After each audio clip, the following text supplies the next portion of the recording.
Can they see me?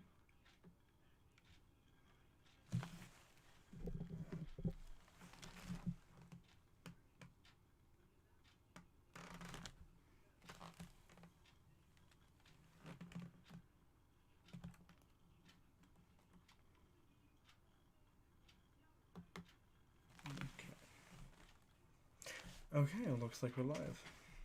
Hey guys, what's up? This is Persepolis123. Welcome back to my channel. Now, you probably noticed a few things. Once again, this is a live stream, obviously. I'm wearing, like, a little bit of an ombre lip moment. I think it looks kind of cute. If you haven't really watched any of my Twitch streams, you might not know that I occasionally like to put on a little bit of a kind of like goth look or goth emo. I don't really understand the distinction because I'm a fake fan, but it is what it is. You also may notice, so I'm just trying to get my thoughts together. You may notice the Nocino is gone. It is currently aging in my pantry, I guess is what you would call it. And I'm also, like I mentioned before, doing a live stream instead of a video for my wrap-up. Why is that, Ryan? Basically, the computer I have to actually edit things and all of that is really fucking slow. It is just a pain. And so I'm thinking, Ryan, you spent literally a month doing your wrap-up last time. I just published it. If you guys want to go watch that, feel free.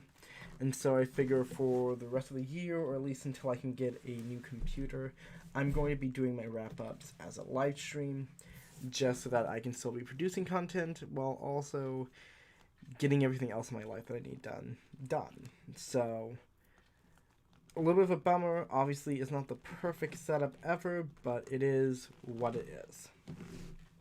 And so, now that we got that out of the way, let's actually begin. So, I read, let's see, 4 books this month, which I guess isn't as much as I really want it to be, but it is what it is. I realize that I just don't really read as much as I'd like to, but, there's a period of time that I didn't read any books at all, and I have been doing a lot of things this month that, well, I guess technically last month. This is September 1st. And so, let's just stop saying words from a mouth hole and start saying words about books. So, first up is Persepolis by Marjane Satrapi. I grew up in a post-9/11 world in a religious household. For the earliest parts of my life, the representations of the Middle East from media and society was pretty much nothing more than racist, jingoistic propaganda. And as I've grown older, I don't think I've done enough to really educate myself on the histories and politics of the area, but I do occasionally, whenever I see a book on the subject, do try to read it, because I want to have a better perspective of people that have actually lived in that culture, that have dealt with the Taliban and other sort of religious groups, and I just think it's a better way of understanding a culture that's kind of demonized in the West. On that note, I do also want to recommend the graphic novel Rolling Blackouts, which is really great. I believe it's set in Iraq, Syria, and Turkey, so different countries. This book is set in Iran, getting off topic. Persepolis is a graphic memoir written by Marjane Satrapi of growing up in Iran during the Islamic Revolution. To be honest, I think a lot of the book, specifically the politics of the area and a lot of other aspects of it, kind of went over my head. But it did give me a really interesting perspective that I wouldn't have otherwise, and challenge a lot of misconceptions I have about the culture. I also really enjoy the art style of it. It's done in these very just intense black and white, almost woodcut style drawings. And it is very interesting. There's a lot of discussion of religion and, I guess, just so many different aspects of the culture and how differently her life changed from the sort of pre-Islamic revolution to the more censored state that she lived in at the time. And it's very emotional. It's very sad, to be honest. And I just thought it was a really good book to start off this month with. So, all in all, great book, recommend it. Let's move on to the next book. This was the one I picked for my TBR, and this is Jack of Hearts and Other Parts by L.C. Rosen. Now, the book wants you to know a couple things about him. First, he's a local high schooler. He is a slut. He wears the black eyeliner. He is a femme in a black leather jacket. He is a gem in a black leather jacket. And he may or may not have a stalker that's slightly less creepy than a 50-year-old man on Grindr. Not that I would know. Anyway, I kind of hated this book, and I put it down 50 pages in. Literally, it was somewhere between the lines. Ben doesn't find his houndstooth quite like he wanted. The men's department doesn't have anything that loud in their suiting. But he does find a gray flannel suit with pink pinstripes and more of those neon polos he loves to wear. Plus a pair of purple suede leather shoes. Yeah, I'm still getting over that. And then a little further page down, it goes, and Jenny gets a lipstick and I pick out a new indigo eyeliner. To be clear, I'm not like a drag queen. I'm not transgenderer. I just like how I look with my eyes outlined in dark colors, or sometimes more color on my eyelids or lips. Call me femme if you want, or a queen, but whatever it is, it's just me. And at that point, I was just tired of everyone and everything in this book. Not because of that specific part, though I do find it a little annoying that a gay character who is a bit more feminine, who's written by a gay author, would need to justify that it needs to be gender nonconforming or just to be like wear makeup, because I feel like that's just kind of making a really big deal of a character. And I get it, you know, masculinity is a thing, fragile masculinity is a thing, but I just did not expect a queer young adult novel to be where I'm having fragile masculinity cocktail hour. It's like, just enjoy what you enjoy and stop having to make it a big deal. You know what I mean? It's like there's already a giant surplus of queer stories where all gay men are effeminate queens. And while I would love to see more gender expression within gay men representation, I also think that if you're going to have a character who is a bit more feminine, who is a bit more of the stereotypical queen trope, then have them own it, you know? Have them fucking rock it. Don't have this milquetoast character who's afraid to be themselves, because yes, it is scary to have aspects of yourself that are non-conforming. It is scary to do things that are visibly queer, but also, if you're going to have a character who is going to be this, like, super punk, visible queer person, fucking rock it. You know what I mean? There's just a lot of other aspects of this book that I just didn't care for. A lot of it was the writing style, and I realized that I can be really picky when it comes to young adult queer fiction, and I just need to find more stuff that I actually enjoy reading. If you have any recommendations for that, because I also put down, what was it?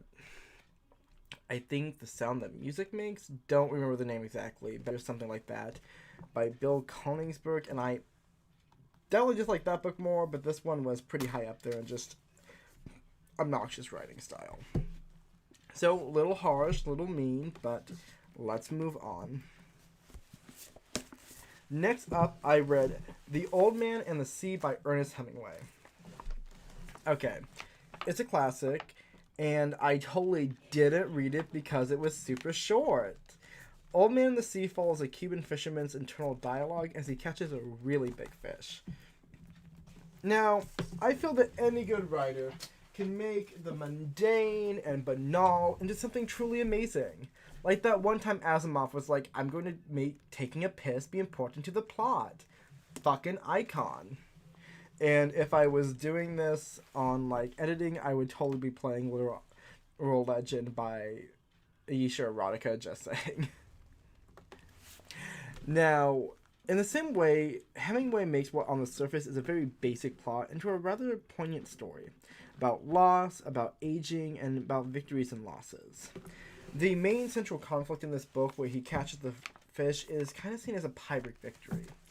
And it's really kind of sad. It's not like, oh, what's his face? It's not like John Steinbeck sad, where it's like capitalism sucks and the American dream is a lie.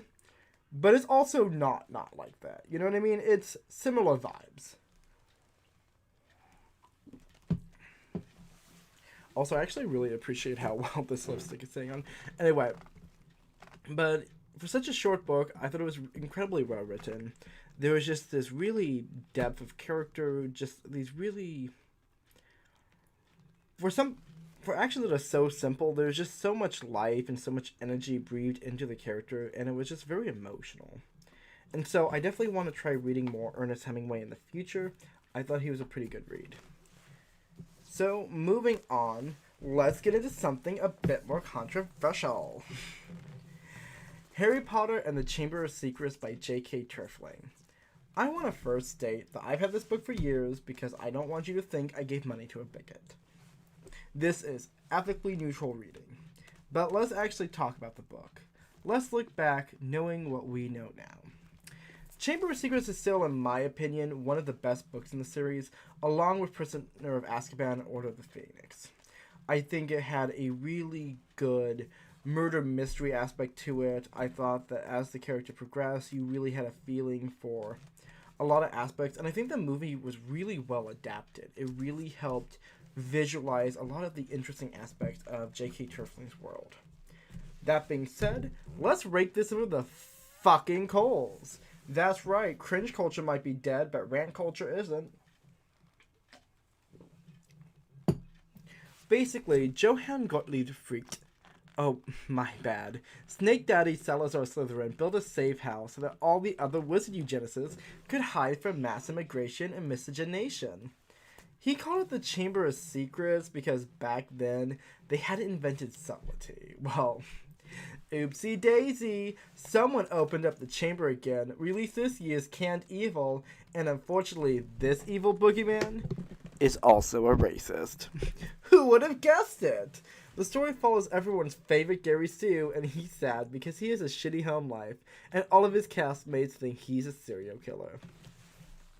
Now, I could actually talk about the plot and all of that other stuff, but fuck classism, narcissistic influences, and racially motivated hate crimes. I want to talk about Dobby the fucking House Elves. That's right, Jar Jar Binks of the fantasy genre. Book 2 officially introduces... Wow, I can't talk today. I'm sorry, people. Book 2 officially introduces us to the concept of House Elves, a magical race of beings who are enslaved by the Wizarding world. Yes, you heard that correctly. The domestic service sector of the Wizarding world is built on the back of fantasy slave labor. Now, I'm all for speculative fiction, decontextualizing human atrocities, so that we can explore sociological concepts without our biases getting in the way. But there's two issues with that in the book. First, if you couldn't tell by the way I described the book, Harry Potter as a series doesn't shy away from having racism be a central part of the plot. The main villain is literally a eugenicist that wants to create an ethno-state. It's not subtle. Voldemort is Wizard Hitler. The issue that arises is that the book is so concerned with the atrocities of racism, it doesn't acknowledge the way that a society is already complacent. Just like in real life, we pretend that racism is only for people waving tiki torches and shedding blood and soil, and not for the everyday man who complains about immigrants and then eats a tomato made by slave labor. Sure, calling a mixed-race person an ethnic slur is bad, J.K. Rowling, but why is a whole series full of seemingly good people nonplussed about an entire fucking slave class existing and serving them fucking crumpets? You have explicit bias all throughout this book, and yeah, racism is bad, we should let muggles have magic. But also, you don't, and it's a little colonistic, let's be honest, the way that you depict muggles. And second, you never really talk about the implicit bias that exists within the wizarding world. And that's kind of an issue. But don't worry. Terfling simps and slave apologists, wards, yay, Phantoms are shitty, have an explanation, which will probably be explained by this... Oh, shit. See, I was going to do a funny line, and then I didn't properly set my scene. So give me a second to be a fucking loser. And gosh damn it. Gosh fucking damn it. I was on a fucking roll, and then I lost my shit that I needed for this bit. Okay. We are going to go to a small intermission while I try to find the thing I needed for this bit. So give me 1 second, and we will restart this line. Oh, of course, I was fucking sitting on it. Okay. See, this is why I don't live stream, guys. I don't live stream because I'm fucking trash. But basically, there's an explanation for why the house elves aren't slaves and aren't an allegory for the Atlantic slave trade. See, it's really simple. And it will be explained by our lovely guest star, Fuck Puppet Cum Bucket. Yes, this is the actual name of this thing. Also, no, I totally didn't make a sock puppet just so I can, like, shit only strawman people. Shut up. But Ryan, you don't understand. You're assuming that house elves have the same cultural values about labor. House elves have a physical need for servitude. To give them gifts or compensation is an insult to their culture. You're just an ethnocentrist who is colonizing their culture with your own values. Thank you, fuck puppet. Basically, the house elves want to be slaves, so see, it's not racist. Well, congratulations, Terfling and Terfling stands. He has successfully managed to parrot the arguments for slavery from the antebellum period. To quote Kanye West, I freed 1,000 slaves, I could have freed 1,000 more if they knew they were slaves. It's kind of shitty to say that this race of people want labor or want to be domesticated when they don't actually have the physical ability to say no. And it's also super shitty because it sort of harkens back to these ideas of the happy slave myth. It takes something that's really terrible, like slavery, and makes it seem all nice and fun and silly, and it wasn't that big of a deal. And honestly, J.K. Rowling, that's a super toxic way of depicting slavery. It's literally just one of the worst ways you can do it, and is totally not a way that fascists depict things like slavery by, like, including things like the white slave myth or other myths about history that allow people to assuage their white guilt by making it not seem that it was that bad. And that's an issue, like I said, and I'm going off script here, but you get what I'm saying. To add another level of insidiousness to this shit cake, I actually want to look at the folklore that inspired Terfling's fantasy race, because I feel like it really highlights some of how egregious this characterization is.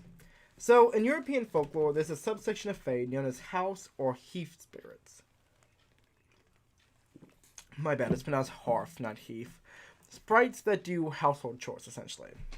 You have your hobgoblins, your lubber fiends, a variety of kobolds. Sorry, I can't speak today. Hobgoblins, lumber fiends, a variety of kobolds such as Hodfollow, and of course the well-known English brownie. One of the main aspects of these stories is that the house sprite's help is given freely, not taken. There is a lot of rituals that would be involved in the time to actually entice fairies to come into your home. And to keep them there, to keep them in your good graces, it was important to give them gifts of some kind, such as leaving a bowl of milk. You wanted this fairy to be comfortable so that they would give a boon unto your family. But if the fairy was angered or insulted, it would leave. Sometimes quietly in the middle of the night, sometimes causing mischief like making milk go sour or by breaking dishes. But if you were very, very unlucky, Fae, like the brownie, would take on a different form. In this case, the Bogart. The main takeaway here is that fairies were not something you could enslave. They were powerful entities that would grant you boons if you were able to get them to help you. Some books, like the Spiderwick Chronicles and Fablehaven, are actually really great at understanding that nuance and depicting fairies in a way that actually aligns with traditional folklore. What Terfling does by characterizing the house elves in this way is not only problematic because of the elements I mentioned, but also because it essentially erases the power that these folklore creatures have. It's a way of taking what is essentially a very powerful creature and reducing them to something that is subservient, which is the exact opposite of the intentions of these stories. On a smaller note, there is a Bogart in the book. However, Terfling rewrites it to be this big, scary boogeyman that can only be defeated through mockery and caricature. Read into that what you will. The point being is that, like a lot of themes in J.K. Rowling's books, we have these big surface level themes that seem really good and really nice, you know?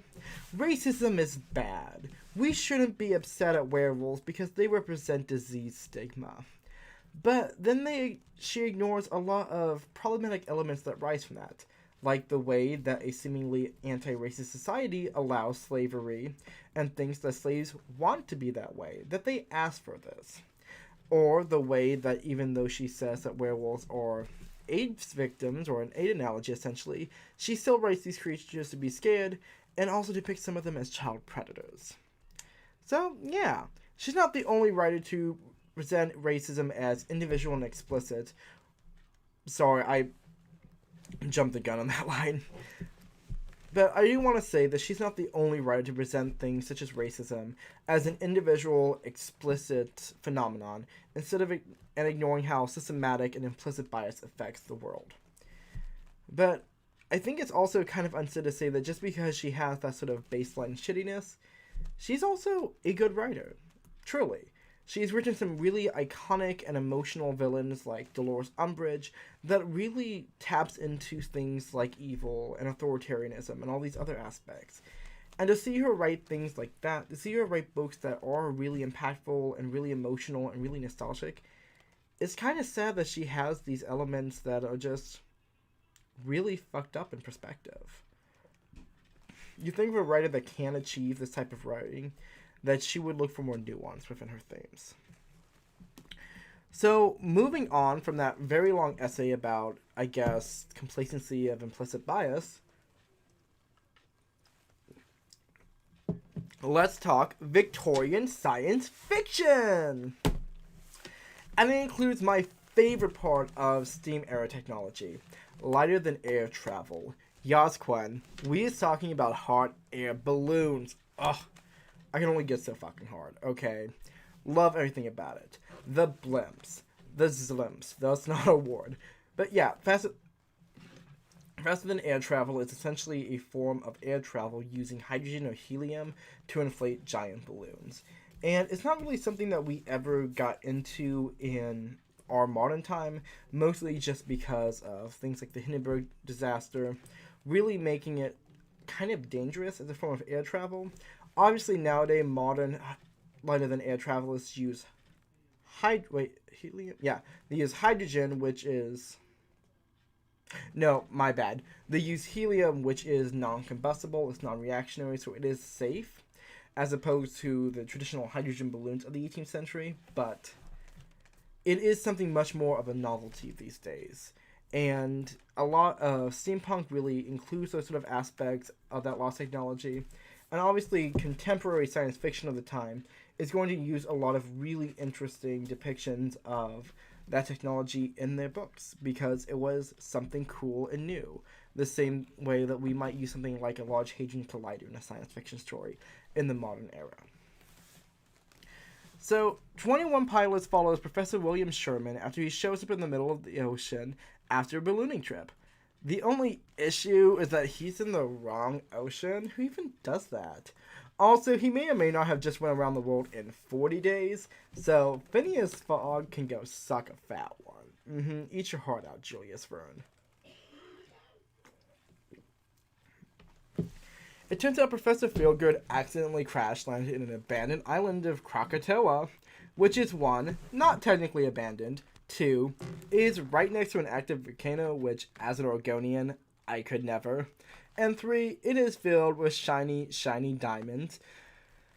Because this is a Victorian novel set in a foreign country, and of course it is. As King Mbopa, rightful heir to the Kakani throne, said, "Damn, what is it with you colonists and your shiny, shiny diamonds?" Overall, I think that 21 Balloons is a fairly enjoyable middle-grade Victorian science fiction novel that features both the fun and whimsical side of the period, and also some of its problematic aspects. Yes, I'm thinking about you, Mary Poppins and the Golden Compass. And actually, let me just find the page, because it is quite terrible.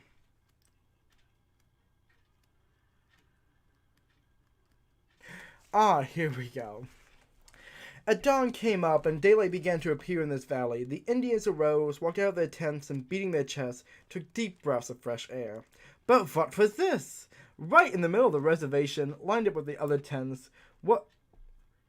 can't talk today, was what appeared to be a small planet sunk into the ground and surrounded by smaller planets.